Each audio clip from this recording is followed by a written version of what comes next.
বাংলাদেশের বর্তমান পরিস্থিতি নিয়ে ভারত ভীষণ চিন্তিত। তাদের গোয়েন্দা সংস্থা আবারও বাংলাদেশ নিয়ে নতুন পরিকল্পনা সাজিয়েছে। দ্য মিরর এশিয়া নামের গণমাধ্যমে প্রকাশিত হয়েছে ভারতীয় চক্রান্তের নতুন পর্যায়।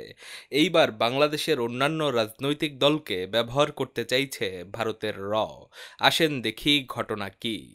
মিরর এশিয়া লিখেছে, জানা গেছে ভারত এই মুহূর্তে দুই নৌকায় পা রেখে চলতে চায়। প্রথমত, ঢাকার নতুন সরকার ও আন্দোলনকারী শিক্ষার্থীদের গতিবিধি নজরদারি করা হচ্ছে। অন্যদিকে বিএনপি ও জাতীয় পার্টির সঙ্গে যোগাযোগ রক্ষার জন্য ভারতীয় কূটনীতিকদের নির্দেশ দেওয়া হয়েছে। গণমাধ্যমটিতে আরও বলা হয়েছে, ভারতের প্রধানমন্ত্রী কার্যালয়ের একটি সূত্র বলছে, ভারত জামায়াতে ইসলামীর সঙ্গেও আলোচনা করতে রাজি। তবে জামায়াতের জন্য আলোচনার দরজা খুলতে চান না তারা, জানালা খুলতে চান, যেমনটা বলছিলেন ভারতের প্রধানমন্ত্রীর কার্যালয়ের এক কর্মকর্তা। জানা গেছে আপাতত দুইটি প্রজেক্ট দেওয়া হয়েছে ভারতের গোয়েন্দা সংস্থাকে। প্রথম প্রজেক্ট চলবে 1 সেপ্টেম্বর থেকে 30 নভেম্বর পর্যন্ত।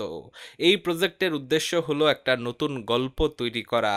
বাংলাদেশের বামপন্থীদের মাধ্যমে দাবি করা হবে যে ইউনূস সরকারের উপর ভর করেছে শিবির, হেফাজত ও হিজবুত তাহরির।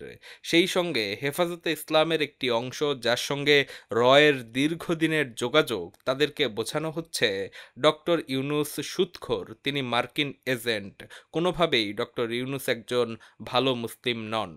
বেশ কিছুদিন গেলে এই সরকার সমকামীদের অধিকারকে স্বীকৃতি দিতে পারে, এই সব গল্প বোঝানো হচ্ছে হেফাজতকে। এই গ্রুপকে জামায়াতের সঙ্গে ধর্মভিত্তিক দলগুলোর ঐক্যে না যাওয়ার জন্য নির্দেশনা দেওয়া হয়েছে।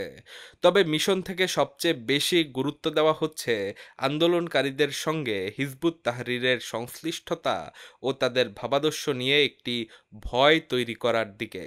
দ্য মিরর এশিয়া জানতে পেরেছে, ইতিমধ্যে মার্কিন সাম্রাজ্যবাদ বিরোধী 3 জন বামপন্থী সাবেক ছাত্রনেতার সঙ্গে পশ্চিমবঙ্গে দিল্লিতে কর্মরত একজন সাংবাদিক দীর্ঘক্ষণ আলাপ করেছেন।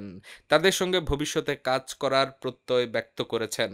গণমাধ্যমটিতে আরও বলা হয়, বাংলাদেশ পরিস্থিতি নিয়ে ইতিমধ্যে এর মধ্যে একটি উপগ্রুপ করা হয়েছে বাংলা মিশন সম্পন্ন করার জন্য।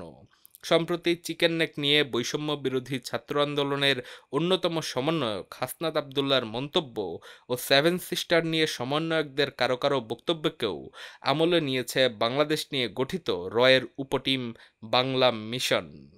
তাদের প্রত্যেকের ফেসবুক স্ট্যাটাসকে হিন্দি ও ইংরেজিতে অনুবাদ করে ভিক্টর 2 এর টেবিলে দেওয়া হয়েছে।